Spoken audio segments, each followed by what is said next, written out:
বিশ্বনবী জুমার খুতবা দিচ্ছেন। হঠাৎ বিশ্বনবী দেখলেন হাসান আর হুসাইন লাল দুইটা জামা পরে জুমার মসজিদের মধ্যে ঢুকে একবার কাতারের এইদিকে দৌড় মারে, আরেকবার ওইদিকে দৌড় মারে। ছোট বাচ্চাদের এরকম দৌড়াদৌড়ি আছে না নাই? রাজা মেহরও আছে।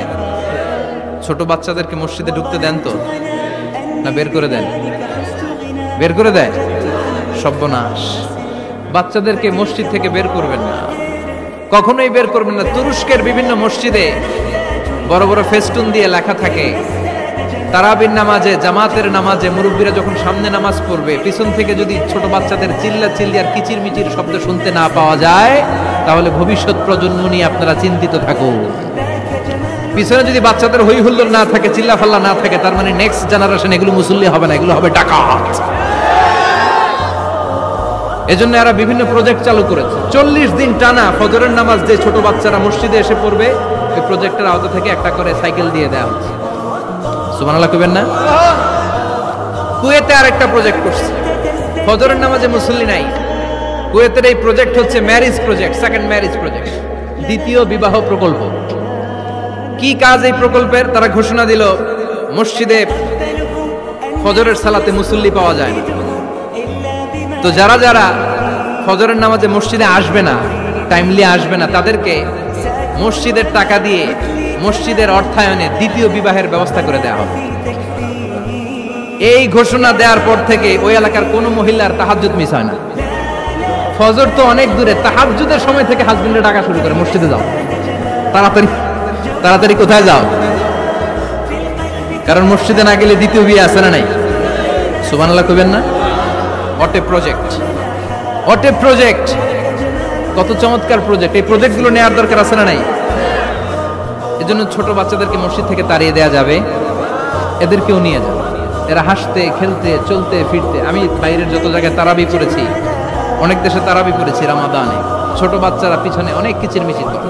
হঠাৎ অ্যানাউন্সমেন্ট দেয়, বাবা মারা ছেলে মেয়েদেরকে শান্ত করেন, কিছুক্ষণ শান্ত, 2 রাকাত পরে আবার চিল্লাছেন, আছে না নাই?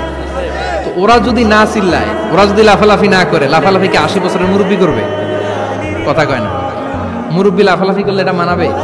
ছোট বাচ্চারা লাফালাফি করবে, একজন আরেকজনের কামড় দিবে, কাচের গ্লাস ভাঙবে, এটাই পৃথিবীর সৌন্দর্য। চিল্লায় বলেন ঠিক কিনা? বিশ্বনবী একবার আসরের নামাজের সেজদা লম্বা করে দিলেন। সাহাবারা বললেন, নবী নামাজের পরে ধরলেন, অসুস্থ হয়ে গেলেন নাকি? অথবা কোরআনের আয়াত সেজদা অবস্থায় নাজিল হয়ে গেল নাকি? আসরের সেজদা তো এত লম্বা করতে কখনো দেখি নাই রে নবী। বিশ্বনবী বললেন, না, অসুস্থ হই নাই, কোরআনের আয়াত নাজিল হয় নাই। আমি যখন সেজদায় লুটিয়ে পড়েছি, আমার কলিজার টুকরা নাতি হাসান আমার কাঁধের উপরে চেপে বসেছে। আমি যদি সেজদা থেকে মাথা উঠাই, হাসানের কষ্ট হয়ে যাবে, তাই আসরের একটা সেজদা আমি ইচ্ছা করেই লম্বা করে দিয়েছি। কি নবী ছিল, কি মায়া ছিল নাতিদের সাথে। হাসান হুসাইন, বিশ্বনবী যে নবী হচ্ছে সব নবীদেরও সর্দার, ওই নবীরে ঘোড়া বানায়া, বিশ্বনবীর বাবরি চুল ছিল তো, চুল ধরে এরকম ঘোড়া ঘোড়া খেলত। বিশ্বনবীর কাঁধে বসে বিশ্বনবীর বাবরি চুল টেনে টেনে কয়, এটা আমার ঘোড়া। হাসান হুসাইনের গায়ের এমন কোন জায়গা নাই যে জায়গায় বিশ্বনবী চুমা দেয় নাই। আর বলতেন, রাইহানাতাইনি ফিদ দুনিয়া, হাসান আর হুসাইন হলো আমার দুনিয়ার সুগন্ধি। সাইয়্যিদা শাবাবি আহলিল জান্নাহ, জান্নাতীরা আপনারা যারা জান্নাতে যাবেন, আপনাদের সামনে 2টা পতাকা থাকবে, একটা থাকবে হাসানের হাতে আর একটা হুসাইনের হাতে।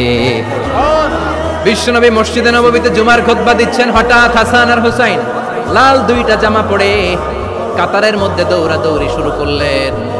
বিশ্বনবী খুতবা থামিয়ে দিলেন, মিম্বার থেকে নেমে হাসান হুসাইনকে 2 হাতে টানতে টানতে মিম্বারের উপরে নিয়ে আসলেন, যাতে মুসল্লিদের ডিস্টার্ব না হয়ে যায়।